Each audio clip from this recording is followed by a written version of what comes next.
So let's recap. So far this game has a painfully short story mode, 51 play them once then forget about them missions, 6 awful minigames, and a repetitive as hell survival mode. The only thing left to do now is play the multiplayer mode. If you play 150 matches, you unlock everything that's left in the game, which amounts to 2 more players and some more few stages. But hold on, those 2 characters give us a total of 15 characters.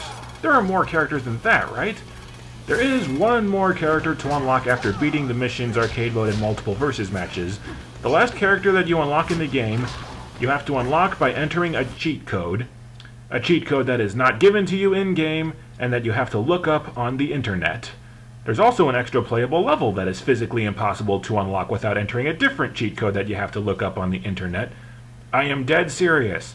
Not only are there only 16 characters in this game, but one of them is physically impossible to unlock without going online to look up a cheat code. I have never seen a game in my life that is that lazy. Okay, Star Wars Rogue Squadron did something similar where you couldn't unlock the Naboo starfighter without entering a code, but they had an excuse. They wanted the ship to be an Easter egg that they revealed after the game's release. There's no excuse for this crap in Smash Up. You can't unlock the underground level or the Ninja Rabbit character without using 2 separate cheat codes that are not given to you in-game. What kind of crap design is that? And yes, you heard me correctly. I said Ninja Rabbit. You want to know what the last 3 unlockable characters are in the game? Raving Rabbit, Ninja Rabbit, and Splinter Rabbit. For those of you who are not aware, the Raving Rabbits are mentally retarded bunny rabbits who are characters from recent Rayman video games. Oh, and the Splinter Rabbit isn't dressed up as Splinter from Teenage Mutant Ninja Turtles, he's dressed up as Sam Fisher from the Splinter Cell games. Gee, the Rayman and Splinter Cell games are both made by Ubisoft. I wonder how these characters found their way into the roster. This game was created to mark and celebrate the 25th anniversary of the Teenage Mutant Ninja Turtles. So what the hell are 3 rabbits from a Rayman game doing in a Ninja Turtles game? This isn't like Kamen Rider Dragon Knight where you've only got 15 characters to use before you have to scrape the bottom of the barrel. Ninja Turtles has been around for 25 years now. They've got a grand total of more than a dozen seasons of television, 4 feature-length movies, 5 if you let me count Turtles Forever, hundreds of comic books, and more video games than I care to count, and Ubisoft had to resort to filling space on the roster with 3 characters from their own franchises who have nothing whatsoever to do with Teenage Mutant Ninja Turtles.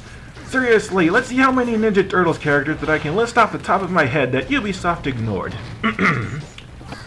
Krang, Rocksteady, Bebop, Baxter Stockman, the Rat King, Leatherhead, Toka, Razor, Hun, Khan, the Foot Elites, the Foot Mystics, Turtlebot, Cody Jones, Turtle X, Serling, the Dark Turtles, Agent Bishop, the Stone Generals, Max Winters, Miyamoto Husagi, Hamato Yoshi, Oroku Saki, the Ultimate Ninja, Drago, Slasher, Traximus, the Ninja Tribunal, the Tengu Demon Shredder, the Ancient One, Quarry, Stonebiter, Razor Fist.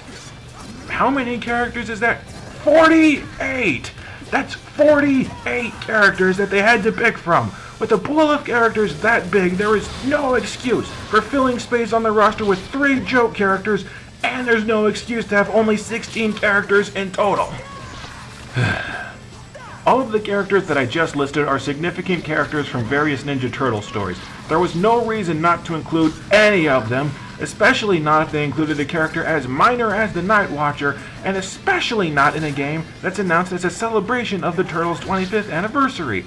The developers of this game publicly said that their visual design for this game was based off the 2007 computer-generated movie, so maybe that explains why 10 of the 13 Ninja Turtles characters were just pulled straight out of the movie.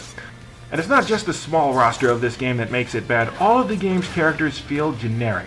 If you list off every character from Super Smash Bros. Brawl, I could tell you a defining characteristic or a special set of moves that makes each character unique. I can't do that for any of the characters from Smash Up. None of the characters have particularly special attacks, none of the characters feel distinctive or unique, all of them control exactly the same, they all just feel bland.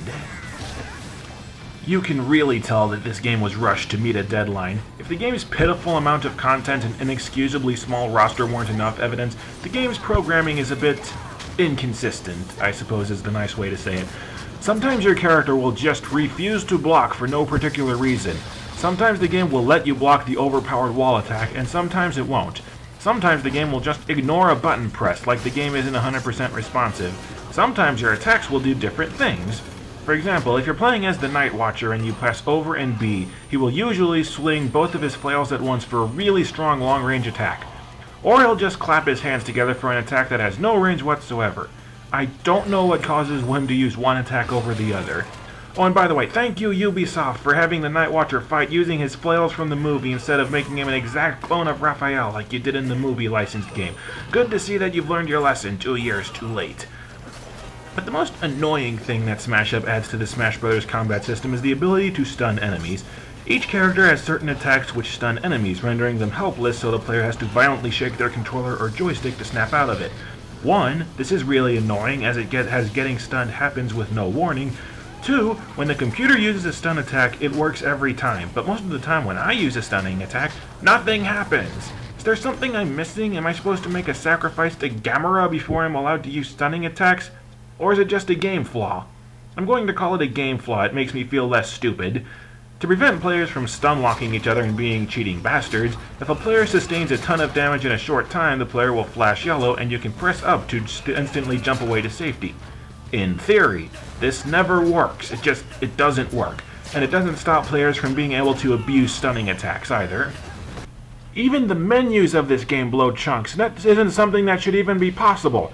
Say that I'm playing the multiplayer mode alone against AI opponents. Say that I'm using a GameCube controller, but since the Wii controller is required to start up the game, the Wii remote is still connected and registering as a second player. In Brawl, all I have to do is take my Player 1 cursor and press a button to drop Player 2 or turn it into a computer. In Smash Up, Player 1 is not allowed to touch any of Player 2's shit if there's a second controller hooked up. I have to take the second controller, select a character for Player 2, then use the second controller to add a computer or drop Player 2 altogether, then select a fighter for the computer to use with the Player 2 controller. Alternatively, I have to pull the batteries out of my Wii remote to disconnect it and unplug all of the other controllers from the console. Why do I have to do that? How hard is it to screw up a character selection screen? If you watched the original Ninja Turtles series and not the 2003 one, you're not going to find any homages to the classic show. The Ultraminator vaguely resembles Krang and the Technodrome rolls around in the background of the underground level, the level that you can't unlock without cheating, mind you, but that's it. That's pretty disappointing considering that the classic show is what propelled Ninja Turtles to being such a staple of pop culture. I guess that I shouldn't be surprised though, it was taxing enough just to get the game done. It would have been a Herculean task to, add stuff that would make fans happy. But, in the name of fairness, let's take a look at the game's online multiplayer mode. After all, it seems a lot of people these days will excuse any shit game as long as it has a decent online multiplayer. A while back I played this game online for about an hour. I fought one person. In fact, I fought that one person 5 times in a row because the game could not find anybody else on the planet for me to fight. And keep in mind, the game is programmed to search for opponents until there are 4 fighters in one match, and it doesn't start up with fewer than 4 players unless it's been searching for too long and it's given up. Smash Up also has the exact same online lag that plagues Brawl, meaning that there's about a full 1 second delay between pressing a button and having something actually happen while you're playing online. Each online fight lasts 180 seconds or until one player scores 3 knockouts. But if a player commits suicide, nobody gets credit for the knockout, and you just know that every asshole in the world is going to abuse this mechanic and deny points to their opponents and respawn with full health. Or at least they would if they actually played this game.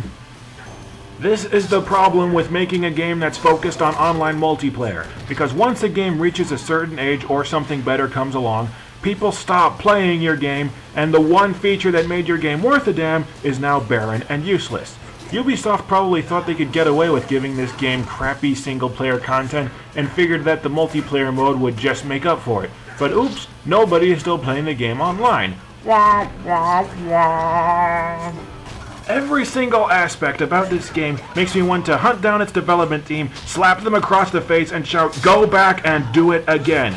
The game is criminally short, and it's going to hell for lying. This game is nothing like Super Smash Bros., and you know why? Super Smash Bros. Is actually fun.